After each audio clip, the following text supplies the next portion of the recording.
Selamat sore semuanya di program Mahima. Dan ini adalah acara mendongeng pertama. Dan seperti biasa, sebagai korban peserta pertama, saya menjadi deg-deg plus. Oke, saya akan memilih cerita dongeng yang mungkin Anda kenal atau sesungguhnya tidak Anda kenal. Judulnya Panjempenit. Oke. Karena anak-anak milenial juga menonton, ibu-ibu muda ini juga nonton. Jadi gimana caranya kalau kita mendongengkan buat anak-anak kita? Saya akan campur bahasa Bali dan bahasa Indonesia. Nah, itu ibu saya udah ngomong, Cok, tongosin tiang. Ya, sekarang saya mesatwe untuk cucu-cucu dan kumpi ibu di rumah. Ya? Ya, tongosin. Tuh, salah satu gangguannya kalau mendongeng. Ada tuturan satu, cimuda keteng, jidadu ma, jitelu papat, sing dari tawa.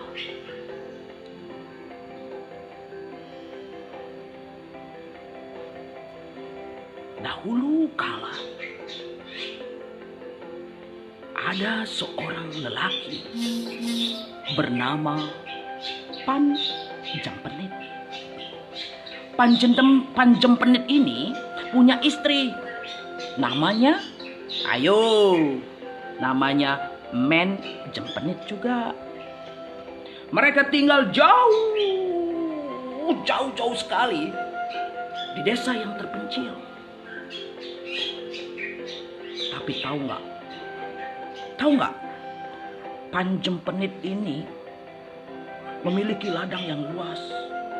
Oh, apa keahlian Panjempenit? Dia itu ahlinya memotong rumput. Cepat sekali. Dia punya keranjang besar yang kemudian digandong. Oh, cipluk. Kalau jalan dia langkahnya meskipun orangnya pendek, panjang-panjang sekali. Istrinya juga begitu, terengginas sekali. Kalau menumbuk padi ya, tung tang. Iya, apalagi kalau dia nyidi namanya kalau di Bali itu. Wah, cepet sekali. Napinin kresek sus.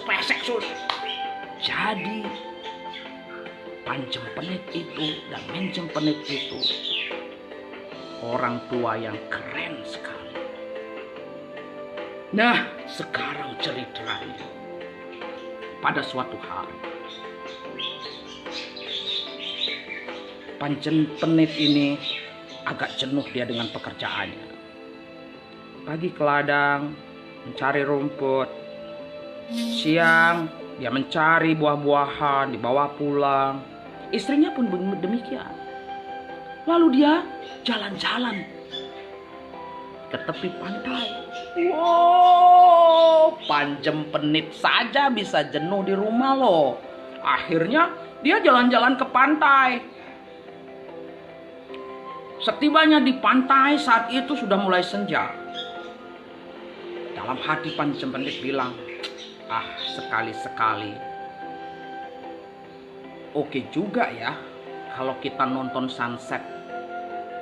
Maka tanpa meletakkan keranjangnya terlebih dahulu ke rumah, dia gandong aja keranjangnya itu. Tapi keranjangnya kali itu tidak berisi rumputan, tidak berisi sayuran, dikosongin aja.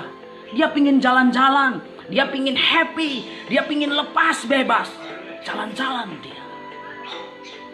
Gitu. Ini cerita Panjempenit yang sedang pergi ke pantai untuk melihat sunset.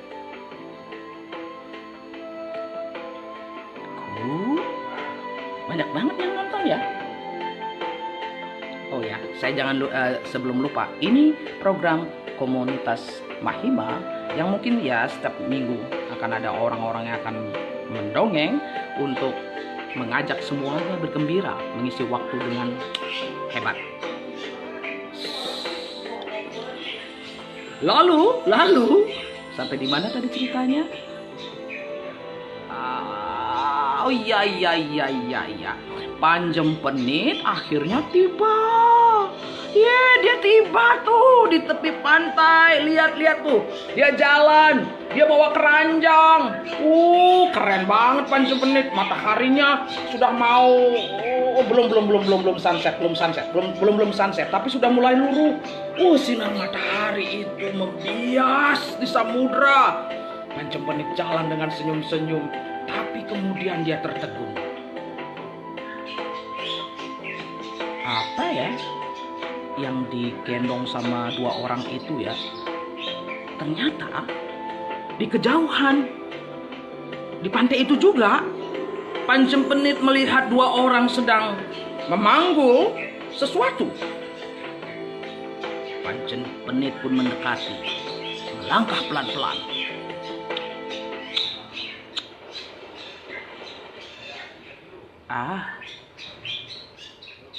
Tahu nggak apa yang dipanggul oleh dua orang itu? Seekor ular besar. Dan ular itu tahu nggak? Diikat-ikat gitu loh. Mulutnya diikat, badannya diikat. Aduh, kasihan ular itu. Ular itu nggak bisa mengadu, minta tolong nggak bisa. Lalu Panjempenit yang dasarnya memang orangnya baik banget ya. Dia mendekat sama kedua orang itu. Mau diapain sih ular itu? Dua orang yang sedang memanggul ular itu memandang Panjempenit dengan pandangan yang ya agak-agak gimana gitu. Emang kenapa? Iya, mau diapain ular itu? Ya mau dibuang lah ke laut. Wih, jangan. Loh, kok jangan? Ular loh, ini ular. Iya, saya tahu. Itu Panjempenit bilang. Akhirnya Panjempenit dengan rendah hati berkata, gini aja, jangan ya dibuang ularnya, saya aja ya dikasih. Nah, apa sahutan dua orang ini? Mau dikasih apa nggak ular itu kepada Panjempenit? Nah,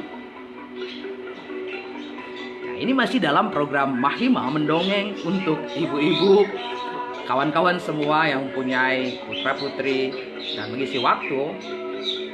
Tadi sampai di mana? Ternyata dua orang lelaki itu memutuskan memberikan ular itu kepada Panjempenit. Nah, sekarang keranjang itu berisi ular yang diikat. Maka digandonglah keranjang itu dengan berisi seekor ular yang diikat.